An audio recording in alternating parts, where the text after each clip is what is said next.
Right now, you believe you are seeing the world in front of you. You are not. What you are experiencing at this exact moment, the screen, the room, the light, the edges of things, is not the world.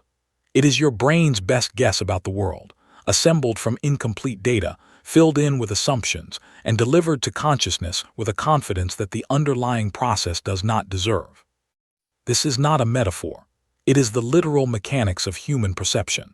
And the gap between what your brain shows you and what is actually out there is larger and stranger than almost anyone realizes. Start with the delay.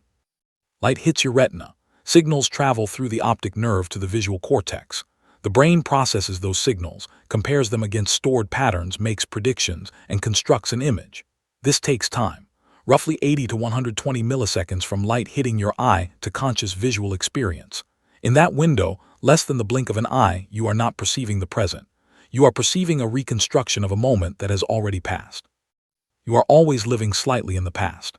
The present you experience is already history by the time you experience it. But the delay is the least of it. 1999, psychologists Daniel Simons and Christopher Chabris at Harvard University ran an experiment that has since been watched by millions of people and still fools most of them the first time. Participants were shown a short video of two groups of people passing basketballs and asked to count how many times the white team passed the ball. Halfway through the video, a person in a full gorilla suit walked slowly through the middle of the scene, stopped, thumped their chest, and walked off. 50% of participants did not see the gorilla. Not because they weren't looking. They were looking directly at the screen, not because the gorilla was hidden. It was in the center of the frame for 9 full seconds. They didn't see it because they weren't looking for it. The brain had been given a task, count the passes, and had allocated its processing resources accordingly. Everything outside that task was deprioritized, filtered, effectively invisible. Simons and Chabris called this inattentional blindness. The brain does not process everything in its visual field. It processes what it predicts will be relevant and suppresses everything else. The world you see is not the world that is there. It is the world your brain decided was worth showing you. And the brain decides based on expectation. This is the core of what neuroscientists now call predictive processing, a framework for understanding perception that has become one of the dominant theories in cognitive science over the last 2 decades.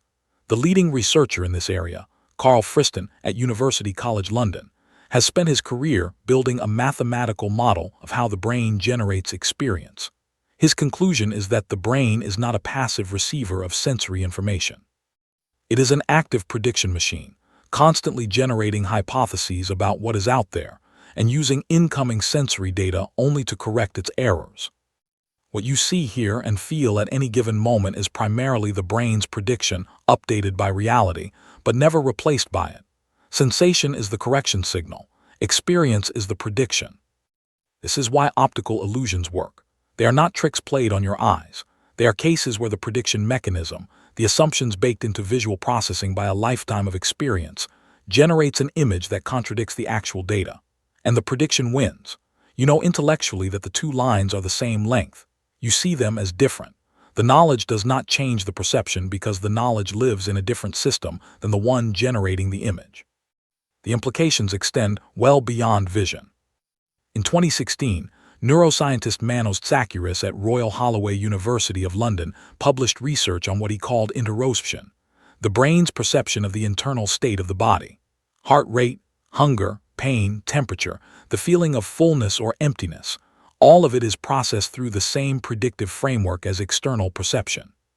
The brain generates a model of what the body should be feeling, compares it against incoming signals from the body's sensors, and constructs a felt experience from the combination. When the prediction is strongly held and the incoming signal is weak or ambiguous, the prediction dominates. This is part of the mechanism behind phantom limb pain, the agonizing sensation felt in a limb that no longer exists. The brain's model of the body still includes the limb. The prediction of sensation from that limb continues to be generated. With no incoming signal to correct it, the prediction is experienced as real pain in a place that is not there. The body you feel yourself inhabiting right now is a model, updated constantly by sensation, but never identical to the physical reality it represents. There is a blind spot in your visual field right now that you cannot see. It is located where the optic nerve connects to the retina, a point where there are no photoreceptors at all, no ability to detect light. This creates a gap in your visual field roughly equivalent to 17 full moons placed side by side. It is there in every moment of your waking life. You have never seen it because your brain fills it in automatically, seamlessly, using information from the surrounding visual field to generate a plausible guess about what should occupy that space. You are looking at the world through a hole the size of 17 moons. You have never noticed it once. In 1992, neuroscientist Vilayanur Ramachandran at the University of California, San Diego devised a simple test that allows anyone to find their own blind spot. Cover one eye, fix your gaze on a small mark, move a second mark slowly across your visual field. At a specific point, predictable, calculable, exactly where the optic nerve connects, the second mark disappears. Not fades, disappears. And then, as you continue moving it, reappears on the other side, with the background seamlessly continuing across the gap as if nothing was ever missing. The brain did not show you the hole, it showed you what it decided should be there instead. This is the operating principle of all perception, not just in the blind spot, not just in magic tricks and optical illusions, in every moment of every experience you have ever had.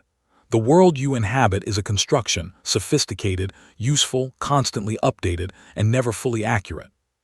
The philosopher Andy Clark at the University of Edinburgh calls this being a prediction machine wrapped in flesh. The brain's primary job is not to perceive the world. It is to model it well enough to survive in it. Accuracy is useful only insofar as it serves that goal. Where accurate perception is expensive and prediction is cheap, the brain predicts. Most of the time, the predictions are good enough that the gap doesn't matter. But the gap is always there. Right now, as you read this, your brain is generating your experience of this moment from a combination of prediction, assumption, filtered sensation, and filled-in gaps. The room you are in is partly real and partly constructed. The certainty you feel about what you are seeing is a feature of the model, not a measure of its accuracy. You are not seeing the world. You are seeing what your brain decided the world probably looks like.